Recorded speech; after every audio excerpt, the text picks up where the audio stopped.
ಸ್ನೇಹಿತರೆ, one step to success ಚಾನಲ್ಗೆ ತಮ್ಮೆಲ್ಲರಿಗೆ ಸ್ವಾಗತ. ಸ್ನೇಹಿತರೆ, ಇವತ್ತಿನ ಒಂದು ವಿಡಿಯೋ ಸೆಷನ್ LBA ಪ್ರಶ್ನೋತ್ತರಗಳನ್ನು ಡಿಸ್ಕಸ್ ಮಾಡ್ತಾ ಇದ್ದೀವಿ ಇಂಗ್ಲೀಷ್ ವಿಷಯಕ್ಕೆ ಸಂಬಂಧಪಟ್ಟಂತೆ. ಯಾರೆಲ್ಲ ಹೊಸದಾಗಿ ನನ್ನ ಚಾನಲ್ನ ನೋಡ್ತಾ ಇದ್ದರೆ ಸಬ್ಸ್ಕ್ರೈಬ್ ಮಾಡ್ಕೊಳ್ಳಿ. ಪಕ್ಕದಲ್ಲಿರ್ತಕ್ಕಂಥ ಬೆಲ್ ಬಟನ್ ಮೇಲೆ ಪ್ರೆಸ್ ಮಾಡಿದರೆ ನಾನು ಮಾಡಿದ ಮೊದಲ ವಿಡಿಯೋ ನಿಮಗೆ ಸೇರುತ್ತೆ ಅಂತ ತಿಳಿಸ್ತಾ ಇವತ್ತಿನ ತರಗತಿಯನ್ನು ಸ್ಟಾರ್ಟ್ ಮಾಡೋಣ. 6, 7 ಮತ್ತು 8ನೇ ತರಗತಿ ಈ 3 ತರಗತಿಗಳು ಆಲ್ಮೋಸ್ಟ್ 8th ಸ್ಟ್ಯಾಂಡರ್ಡ್ನು ಮುಗಿಲಿಕ್ಕೆ ಬಂದಿದೆ.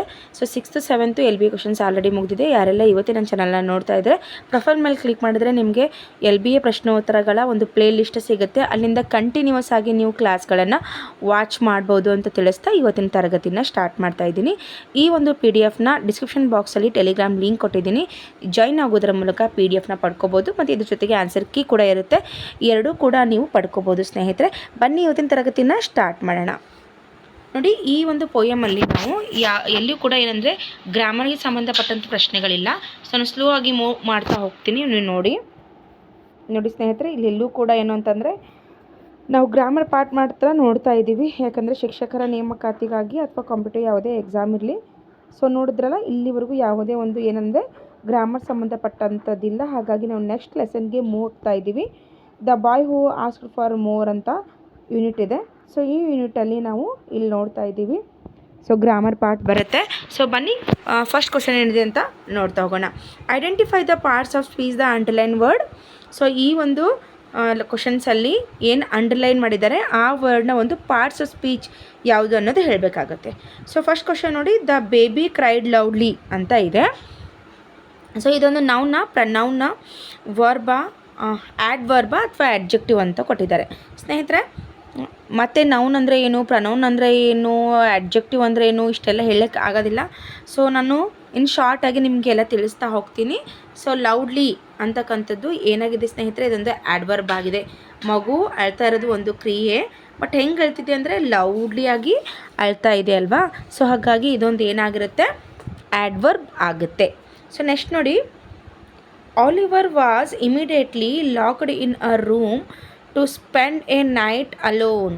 ನೋಡಿ, ಆಲಿವರ್ ಏನಿದ್ದಾನೆ ಅವನು ಇಮಿಡಿಯೇಟಾಗಿ ತನ್ನ ರೂಮ್ನ ಲಾಕ್ ಮಾಡ್ಕೊಂಡಿದ್ದಾನೆ. ಯಾಕಂದರೆ ಆತ ಒಬ್ಬನೇ ಇಡೀ ರಾತ್ರಿನ ಕಳಿಬೇಕು ಅಂತ ಅಂದ್ಕೊಂಡಿದ್ದಾನೆ. ಇಲ್ಲಿ ಆಲಿವರ್ ಅಂತಕ್ಕಂಥದ್ದು ಒಂದು ಏನಾಗಿದೆ, ನಾಮಪದನ ನೌನ, ಆಡ್ವರ್ಬ, ಆಡ್ಜೆಕ್ಟಿವ್, ಪ್ರನೌನ ಅಂತ. ಸ್ನೇಹಿತರೆ, ಆಲಿವರ್ ಅಂತಕ್ಕಂಥದ್ದು ಒಂದು ನೇಮ್ ಆಗಿದೆ. ಹಾಗಾಗಿ ಇದೊಂದು ನೌನ್ ಆಗಿದೆ. ಸ್ನೇಹಿತರೆ, ಹೈಪ್ ಮಾಡಿ ಲೈಕ್ ಅಂತೂ ಮಾಡ್ತಾ ಇರ್ತೀರಿ. ಸೊ ಲೈಕ್ ಮಾಡೋದ್ರ ಜೊತೆಗೆ ಹೈಪ್ ಅಂತ ಒಂದು ಆಪ್ಷನ್ ಇರುತ್ತೆ. ಆ ಹೈಪ್ ಮೇಲೆ ಕ್ಲಿಕ್ ಮಾಡಿ ಪಾಯಿಂಟ್ಸ್ ನೀಡ್ತಾ ಹೋಗಿ. ನೆಕ್ಸ್ಟ್ ಕ್ವಶನ್ ನೋಡಿ, a coffin maker came to know about the notice ಅಂತ ಕೊಟ್ಟಿದ್ದಾರೆ. ಓಕೆನಾ. ಸೊ ಇದೊಂದು ನೌನ, ವರ್ಬ, ಆಡ್ವರ್ಬ, ಪ್ರನೌನ ಅಂತ. ಸ್ನೇಹಿತರೆ, ಕೇಮ್ ಅಂತಕ್ಕಂಥದ್ದು ಒಂದು ವರ್ಬ್ ಆಗಿದೆ. ಓಕೆ, ಬಂದನು ಅಥವಾ ಬಂದ ಅನ್ನೋ ಅರ್ಥ ಕೊಡೋದ್ರಿಂದ ಇದೊಂದು ಏನಾಗಿದೆ, ವರ್ಬ್ ಆಗಿದೆ. ನೆಕ್ಸ್ಟ್ ಕ್ವಶನ್ ನೋಡಿ, he faced further difficulties. Okay, further difficulties ಅಂತ ಇದೆ. ಸೊ ಹಿ ಅಂತಕ್ಕಂಥದ್ದು ನೌನ, ಅಡ್ಜೆಕ್ಟಿವ, ವರ್ಬ, ಪ್ರನೌನ.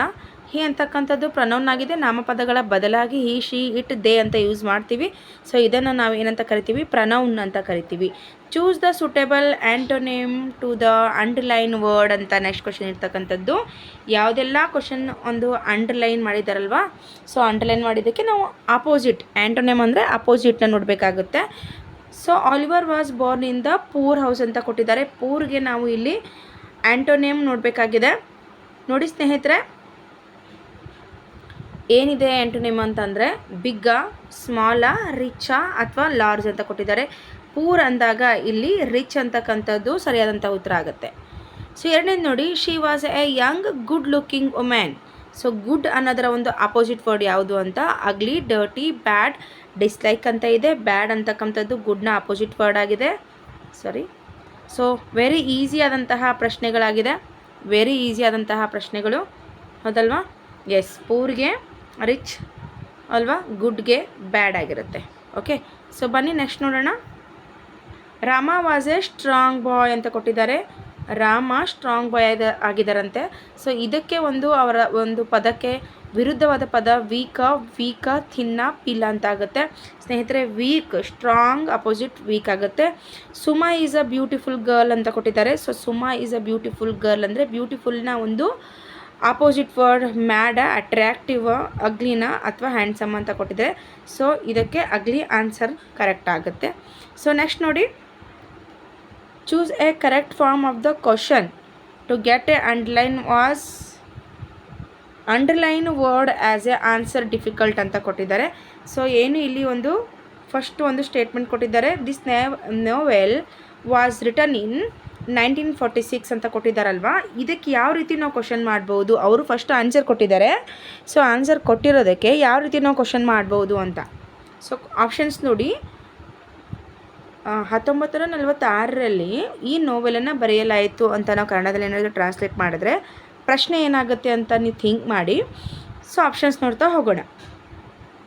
When was the novel written, where was the novel written, why was the novel written, who was the novel written. ನೋಡಿ ಇಲ್ಲಿ wear ಎಲ್ಲಿ ಅಂತ ಇರ್ತಕ್ಕಂಥದ್ದು ಇದೆಯಾ, ಇಲ್ಲ, ಹಾಗಾಗಿ ಇದು ತಪ್ಪಾಗುತ್ತೆ. Why was the novel written, ಇಲ್ಲಿ ಯಾಕೆ ನೋವೆಲ್ ಬರೆದಿದ್ದಾರೆ ಅನ್ನೋದಂತೂ ಕೊಟ್ಟಿಲ್ಲ, ಹಾಗಾಗಿ ಇದು ತಪ್ಪಾಗುತ್ತೆ. Who was the novel written ಅಂತ ಕೊಟ್ಟಿದ್ದಾರೆ, ಇಲ್ಲಿ ಯಾರು ಬರೆದಿದ್ದಾರೆ ಅಂತ ತಿಳಿಸೇ ಇಲ್ಲ, ಹಾಗಾಗಿ ಇದು ಕೂಡ ರಾಂಗ್ ಆಗುತ್ತೆ. 1946 ಇರೋದ್ರಿಂದ when was the novel return ಅಂತಕ್ಕಂಥದ್ದು ಸರಿಯಾದ ಉತ್ತರ ಆಗುತ್ತೆ. ಸ್ನೇಹಿತರೆ, ವಿಡಿಯೋಗೆ ಲೈಕ್ ಮಾಡ್ತಾ ಹೋಗಿ. ಬನ್ನಿ ನೆಕ್ಸ್ಟ್ ಕ್ವಶನ್ ನೋಡ್ತಾ ಹೋಗೋಣ. ಸ್ವಲ್ಪ ಹೊರಗಡೆಯಿಂದ ಸೌಂಡ್ ಬರ್ತಾ ಇದೆ, ವಿತಿನ್ ಸೆಕೆಂಡಲ್ಲಿ ಅದು ಹೋಗುತ್ತೆ ಸ್ನೇಹಿತರೆ, ಓಕೆನಾ. ಸೊ ಬೈಕ್ ಹೋಗ್ತಿದೆ, ಹಾಗಾಗಿ ಎಸ್ ಇವಾಗ ಹೋಯ್ತು ನೋಡಿ. ಬನ್ನಿ ನೆಕ್ಸ್ಟ್ ಕ್ವಶನ್ ನೋಡೋಣ.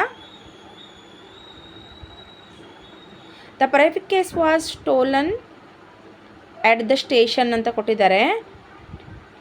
ನೋಡಿ, ದ ಬ್ರೀಫ್ ಕೇಸ್ ಏನಿದೆ was stolen at the station ಅಂತ ಕೊಟ್ಟಿದ್ದಾರೆ. So when was the brief case stolen ಅಂತ ಕ್ವಶನ್ ಆಗುತ್ತಾ, ವೇರ್ ವಾಸ್ ದ ಆಗುತ್ತಾ, ವೈ ವಾಸ್ ದ ಆಗುತ್ತಾ, ಹೂ ವಾಸ್ ದ ಆಗುತ್ತಾ. ಇಲ್ಲಿ ಎಟ್ ದ ಸ್ಟೇಷನ್ ಅಂತ ಕೊಟ್ಟಿದ್ದಾರೆ ಅಂದಮೇಲೆ ವೇರ್ ವಾಸ್ ದ ಆಗುತ್ತಲ್ವಾ. ಸೊ ಎಲ್ಲಿ ಅಂತಕ್ಕಂಥದ್ದು ಸರಿಯಾದಂಥ ಉತ್ತರ ಆಗುತ್ತೆ, ಓಕೆನಾ. ಇನ್ನೂ ಡಿಟೇಲಾಗಿ ಹೇಳೋ ಅವಶ್ಯಕತೆ ಇಲ್ಲ, ಎಲ್ಲರೂ ಕೂಡ D.Ed B.Ed ಮಾಡಿರ್ತೀರ, ಹಾಗಾಗಿ ನಿಮ್ಗೆ ಗೊತ್ತಾಗುತ್ತೆ. The servant let out the secret, the servant let out the secret ಅಂತ ಕ್ವಶನ್ ಇದೆ. So why was the secret let out ಅಂತ ಕ್ವಶನ್ನ, when was the secret let out, who let out the secret, how was, ಇಲ್ಲಿ ಒಂದು ಸ್ವಲ್ಪ typing ಇದಾಗಿದೆ ಸ್ನೇಹಿತರೆ. So ನೋಡಿ, ಇಲ್ಲಿ ದ ಸರ್ವೆಂಟಿಂದನೇ ಆಗಿರೋದ್ರಿಂದ ಏನಾಗುತ್ತೆ, ಇಲ್ಲಿ ಹೂ ಲೆಟ್ ಔಟ್ ದ ಸೀಕ್ರೆಟ್ ಆಗುತ್ತೆ ಅಲ್ವಾ, ಹೌದಲ್ವಾ. How was the secret let out ಅಂತ ಕೊಟ್ಟಿದ್ದಾರೆ, ಹೆಂಗಾಯಿತು ಅನ್ನೋದ್ರ ಬಗ್ಗೆ ಕೊಟ್ಟಿಲ್ಲ, ಹಾಗಾಗಿ ಇದು ರಾಂಗ್ ಆಗುತ್ತೆ, ಹೌದಲ್ಲ. How was the secret let out ಅಂತ ಕೊಟ್ಟಿದ್ದಾನೆ. ವೆನ್ ವಾಸ್ ಅಂದರೆ ಯಾವಾಗ ಅಂತ ಕೇಳಿಲ್ಲ, ಅಲ್ಲಿ ವೈ ಅಂದರೆ ಯಾಕಂತ ಕೇಳಿಲ್ಲ, ಬಟ್ ಯಾರಿಂದ ಆಗಿದೆ ಅನ್ನೋದು ಕೊಟ್ಟಿದ್ದಾರೆ, ಹಾಗಾಗಿ ಹೂ ಲೆಟ್ ಔಟ್ ದ ಸೀಕ್ರೆಟ್ ಅಂತಕ್ಕಂಥದ್ದು ಸರಿಯಾದಂಥ ಉತ್ತರ ಆಗುತ್ತೆ, ಓಕೆ. ಸೊ ನೆಕ್ಸ್ಟ್ ನೋಡಿ, ರಾಮ ಈಟ್ಸ್ ಬನಾನಾ ಅಂತ ಕೊಟ್ಟಿದ್ದಾರೆ. ಸೊ ಕ್ವಶನ್ ಏನಾಗುತ್ತೆ, ವಾಟ್ ಡಿಡ್ ರಾಮ ಈಟ್ ಅಂತ ಆಗುತ್ತಾ, ವಾಟ್ ಡು ರಾಮ ಈಟ್ ಅಂತ ಆಗುತ್ತಾ, ವಾಟ್ ವಾಸ್ ರಾಮ ಈಟನ್ ಅಂತ ಆಗುತ್ತಾ, ವಾಟ್ ಡಸ್ ರಾಮ ಈಟ್ ಅಂತ ಆಗುತ್ತಾ, ವಾಟ್ ಡಸ್ ರಾಮ ಈಟ್ ಅಂತ ಆಗುತ್ತೆ ಸ್ನೇಹಿತರೆ. What does Rama eat, Rama ಏನು ತಿನ್ನು ಅಂತಕ್ಕಂಥದ್ದು, ಓಕೆನಾ. ಸೊ ನೆಕ್ಸ್ಟ್ ನೋಡಿ, fill in the blanks by adding a prefix to the word in the brackets ಅಂತ ಕೊಟ್ಟಿದ್ದಾರೆ. ವಿಡಿಯೋಗಳು ತುಂಬಾ ಚೆನ್ನಾಗಿ ಬರ್ತಿದೆ, 1000ಕ್ಕಿಂತ ಹೆಚ್ಚು ವಿದ್ಯಾರ್ಥಿಗಳು ಒಂದೇ ದಿನದಲ್ಲಿ ಎಲ್ಲ ವಿಡಿಯೋಗಳನ್ನು ವಾಚ್ ಮಾಡ್ತಾ ಇದ್ದೀರಾ. ಮತ್ತು ಕ್ಲಾಸ್ನ ಕಂಟಿನ್ಯೂ ಮಾಡಿ ಅಂತ ತುಂಬ ಮೆಸೇಜ್ ಮಾಡ್ತಾ ಇರ್ತಾರೆ.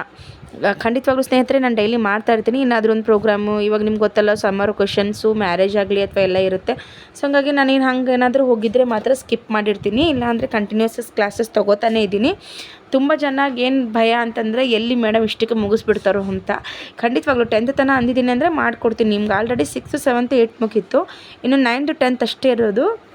ಖಂಡಿತವಾಗ್ಲೂ ಕಂಪ್ಲೀಟಾಗಿ ಮಾಡಿಕೊಡ್ತೀನಿ. ಎಲ್ಲರಿಗೂ ಭಯ ಅದೊಂದು. ಯಾವುದೇ ವಿಡಿಯೋ ಒಂದು ಕಮೆಂಟ್ ನೋಡ್ರೂ ಕೂಡ thank you madam super class ಅಂತ ಕಳಿಸ್ತಾ, ಅದ್ರ ಜೊತೆ ಕಂಟಿನ್ಯೂ ಮಾಡಿ ಫುಲ್ ಮುಗಿಸ್ಕೊಡಿ ಅಂತ ಮಾಡ್ತೀರಾ. ಖಂಡಿತವಾಗ್ಲೂ ಮಾಡ್ಕೊಡ್ತಾ ಇದ್ದೀನಿ. ಆಮೇಲೆ PDF ನೋಟ್ಸ್ ಕೇಳಿರ್ತೀರ, ನಾನು ಟೆಲಿಗ್ರಾಮ್ ಲಿಂಕ್ ಕೊಟ್ಟಿದ್ದೀನಿ, ಸೊ ಅಲ್ಲಿ ಜಾಯ್ನ್ ಆಗಿ. ಸೊ ಬನ್ನಿ ನೋಡ್ತಾ ಹೋಗೋಣ. ಇದೊಂದು the teacher asked the student dash the essay, ಏನು ಕೊಟ್ಟಿದ್ದಾರೆ ಇಲ್ಲಿ. ದ ಟೀಚರ್ ಪ್ರಿಫಿಕ್ಸ್ ಏನು ಮಾಡಬೇಕು, ರೀರೈಟ್ ಆಗುತ್ತೆ ಸ್ನೇಹಿತರೆ. ಯಾಕಂದರೆ ನಾವು ಪ್ರಿಫಿಕ್ಸ್ ಮಾಡಬೇಕಾಗಿದೆ, ರೈಟ್ಗೆ ರೀರೈಟ್ ಅಂತ ಆಗುತ್ತೆ, ಓಕೆನಾ. ನೆಕ್ಸ್ಟ್ ಕ್ವಶನ್ ನೋಡಿ, the new employee was dash on her first day. Okay, ಏನು ಯಾವ ಒಂದು ವರ್ಡ್ನ ಇಲ್ಲಿ ಪ್ರಿಫಿಕ್ಸ್ ಆಗಿ ಯೂಸ್ ಮಾಡ್ಬೋದು ಅಂದರೆ ಅನ್ಹ್ಯಾಪಿ ಅಂತಕ್ಕಂಥದ್ದು ನಾವು ಯೂಸ್ ಮಾಡಬೇಕಾಗತ್ತೆ. ಪ್ರಿಫಿಕ್ಸ್ ಅಂದರೆ ಏನು, ಒಂದು ಪದದ ಮೊದಲಿಗೆ ನಾವು ಯೂಸ್ ಮಾಡೋದು ಪ್ರಿಫಿಕ್ಸ್ ಅಂತ ಕರಿತೀವಿ. The new policy is dash to certain groups ಅಂತ ಕೊಟ್ಟಿದ್ದಾರೆ. So the new policy is unfair ಅಂತ ಆಗುತ್ತೆ ಸ್ನೇಹಿತರೆ, ಅನ್ಫೇರ್ ಅಂತ ಆಗುತ್ತೆ. The company should dash the team to improve the efficiency ಅಂತ ಕೊಟ್ಟಿದ್ದಾರೆ. ಸೊ ಇದಕ್ಕೆ ಏನಾಗುತ್ತೆ, ಸ್ಟ್ರಕ್ಚರ್ ಅಂತ ಕೊಟ್ಟಿದ್ದಾರೆ, ಇದು ರೀಸ್ಟ್ರಕ್ಚರ್ ಅಂತ ಆಗುತ್ತೆ ಸ್ನೇಹಿತರೆ. ಎಸ್, ಬನ್ನಿ ನೆಕ್ಸ್ಟ್ ಕ್ವಶನ್ ನೋಡ್ತಾ ಹೋಗೋಣ. ನೋಡಿ, write the noun form of the following words. ಯಾರಿಗೆಲ್ಲ ಬರೀಲಿಕ್ಕೆ ಟೈಮ್ ಇಲ್ವೋ ನಿಮಗೆ ಈ PDF ತೊಗೊಂಡ್ರೆ ಸಾಕಾಗುತ್ತೆ. ಪ್ರಾಕ್ಟೀಸ್ ಮಾಡ್ಕೊಳ್ಳಿ ಪ್ರಿಂಟೌಟ್ ತೊಗೊಂಡು, ಓಕೆನಾ, ಅದು ಇಂಪಾರ್ಟೆಂಟು. ಸುಮ್ಮನೆ ನೋಡ್ತಾ ಹೋದರೆ ಏನೂ ಆಗಲ್ಲ. ಪ್ರಿಂಟೌಟ್ ತೊಗೋಬೇಕು, ಕ್ಲಾಸ್ ಕೇಳ್ತಾ ಇರಬೇಕು, ಅದ್ರ ಜೊತೆಗೆ ನೀವು ಪ್ರಾಕ್ಟೀಸ್ ಮಾಡ್ತಾ ಇರಬೇಕು. ಒಂದು ಪ್ರಿಂಟೌಟ್ ತೊಗೊಂಡು ನಾನು ಹೇಳ್ದಂಗೆ ನೀವು ಪ್ರಾಕ್ಟೀಸ್ ಮಾಡಿದ್ರೆ ಸಾಕಾಗುತ್ತೆ. ಬನ್ನಿ ನೆಕ್ಸ್ಟ್ ಕ್ವಶನ್ ನೋಡೋಣ ಸ್ನೇಹಿತರೆ. ಇನ್ವೆಂಟ್ ಇದೆಯಲ್ಲ, ಇದರ ಒಂದು ನೌನ್ ಫಾರ್ಮು ಇನ್ವೇಷನ್ ಆಗುತ್ತೆ. ಬರ್ನ್ ಇದ್ದಿದ್ದು ಬರ್ತ್ ಆಗುತ್ತೆ ಸ್ನೇಹಿತರೆ. ಸಜೆಸ್ಟ್ ಇದ್ದಿದ್ದು ಸಜೆಷನ್ ಆಗುತ್ತೆ. ಗ್ರೋ ಇದ್ದಿದ್ದು ಗ್ರೋತ್ ಅಂತ ಆಗುತ್ತೆ. ಅಟೆಂಡ್ ಇದ್ದಿದ್ದು ಅಟೆಂಡೆನ್ಸ್ ಆಗುತ್ತೆ. ಥಿಂಕ್ ಇದ್ದಿದ್ದು ಥಾಟ್ ಆಗುತ್ತೆ ಸ್ನೇಹಿತರೆ. ನೋಡಿ, ಇದಾದಮೇಲೆ ಎಕ್ಸೈಟೆಡ್ ಇದೆಯಲ್ಲ, ಇದು ಎಕ್ಸೈಟ್ಮೆಂಟ್ ಅಂತ ಆಗುತ್ತೆ. ಓಕೆ, ಅಪಾಯಿಂಟ್ ಇದೆಯಲ್ಲ, ಅಪಾಯಿಂಟ್ಮೆಂಟ್ ಅಂತ ಆಗುತ್ತೆ. ಓಕೆನಾ, ಬನ್ನಿ ನೆಕ್ಸ್ಟ್ ಕ್ವಶನ್ ನೋಡ್ತಾ ಹೋಗೋಣ. ಸೊ ನೋಡಿ, ನೆಕ್ಸ್ಟ್ ಕ್ವಶನ್ ನೋಡ್ತಾ ಹೋಗೋಣ. Complete the following question using the suitable modal ಅಂತ ಕೊಟ್ಟಿದ್ದಾರೆ. ಸೊ ಯಾವುದೆಲ್ಲ ಸುಟೇಬಲ್ ಮಾಡೆಲ್ಸ್ ಇದೆ ಅಂತ ನೋಡ್ತಾ ಹೋಗೋಣ. ಓಕೆನಾ, ಸೊ ಬನ್ನಿ. ಎಸ್, ನೋಡಿ, dash you come with me to the hospital. ಇದು ಫ್ಯೂಚರ್ ಟೆನ್ಸ್ ಆಗಿರೋದ್ರಿಂದ ಇಲ್ಲಿ ವಿಲ್ ಬರುತ್ತೆ ಸ್ನೇಹಿತರೆ. Okay, will you come with me to the hospital ಅಂತ ಕೇಳ್ತಿದ್ದಾರೆ. Dash Sumati like sweets. Does, ನೋಡಿ ಕ್ವಶನ್ಸ್ ಮಾಡಬೇಕಾಗಿದೆಯಲ್ಲ, ಹಾಗಾಗಿ ಡಸ್ ಏನು ಕೊಟ್ಟಿದ್ದಾರೆ ಇಲ್ಲಿ, complete the following question using the suitable modal ಅಂತ ಕೊಟ್ಟಿದ್ದಾರಲ್ವ. ಸೊ ಹಂಗಾಗಿ ನಾವಿಲ್ಲಿ ಕ್ವಶನ್ಸ್ನ ಮಾಡ್ತಾ ಇದ್ದೀವಿ. Dash the children love playing the ರೋಂಬೋ.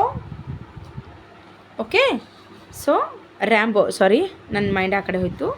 So ಏನಾಗುತ್ತೆ ಇಲ್ಲಿ, do the children love playing the rainbow ಅಂತ ಆಗುತ್ತೆ. ಓಕೆನಾ, ನೋಡಿ ಸ್ನೇಹಿತರೆ, ಇದು ರೇಂಬೋ ಅಲ್ಲ. Okay, Rambo. ನನ್ನ ಮಗ ಸುಮ್ಮನೆ ಡಿಸ್ಟರ್ಬ್ ಮಾಡ್ತಿರ್ತಾನೆ ಅವಾಗವಾಗ. ಓಕೆ, ಬನ್ನಿ ನೆಕ್ಸ್ಟ್ ನೋಡೋಣ. Dash the asleep yesterday. Okay, dash he ಇದೆ. ಓಕೆನಾ, ಹೀ ಇದೆ. ಸೊ ಹೀ ಇದ್ದರೆ ಏನು ಬರುತ್ತೆ, ಸಿಂಗ್ಯುಲರ್ ಬರುತ್ತೆ. So was Hi. Okay, was ಬರುತ್ತೆ ಸ್ನೇಹಿತರೆ. ಲಾಸ್ಟ್ ಕ್ವಶನ್ ನೋಡಿ. ಡ್ಯಾಶ್ ದ ಟೀ ರೆಡಿ ನಾವು.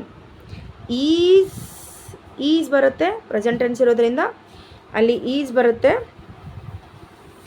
ಈಸ್ ದ ಟೀ ರೆಡಿ ನಾವು ಅಂತ ಕ್ವಶನ್ ಆಗುತ್ತೆ. ನೋಡಿ, ನೆಕ್ಸ್ಟ್ 2-3 ಸೆಂಟೆನ್ಸ್ ಇದೆ. ಇದು ಏನು ಈ ಲೆಸನ್ಗೆ ಸಂಬಂಧಪಟ್ಟಿರೋದ್ರಿಂದ ಸ್ನೇಹಿತರೆ ನಾನು ಸ್ಕಿಪ್ ಮಾಡ್ತಾ ಇದ್ದೀನಿ. ಸೊ ಇಲ್ಲಿ ನೋಡ್ತಾ ಇದ್ದರೆ 4 ಕ್ವಶನ್ಸ್ ಇದೆ ಇಲ್ಲಿ ನೋಡಿ. ಸೊ ಇಲ್ಲಿಗೆ ಒಂದು ಲೆಸನ್ ಮುಗೀತು, ಒಂದು ಪೋಯಮ್ ಆ್ಯಂಡ್ ಒಂದು ಲೆಸನ್ ಮುಗೀತು ಸ್ನೇಹಿತರೆ.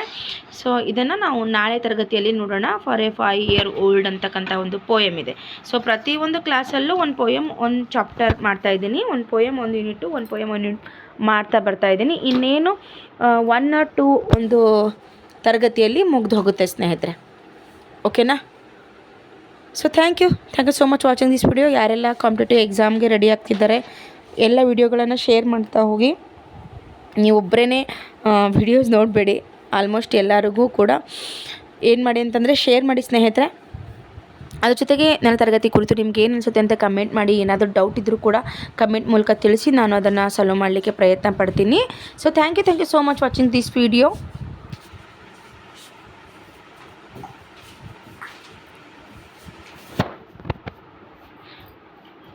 ಹಾಂ, ಟೆಲಿಗ್ರಾಮ್ ಲಿಂಕ್ ನಾನು ಜಾಯ್ನಲ್ಲಿ ಕೊಟ್ಟಿರ್ತೀನಿ ಸ್ನೇಹಿತರೆ. ಓಕೆನಾ, ಟೆಲಿಗ್ರಾಮ್ ಲಿಂಕ್ ಕೊಟ್ಟಿರ್ತೀನಿ, ಜಾಯ್ನ್ ಆಗಿ PDF ನೋಟ್ಸ್ನ ತೊಗೊಳ್ಳಿ. Okay, thank you.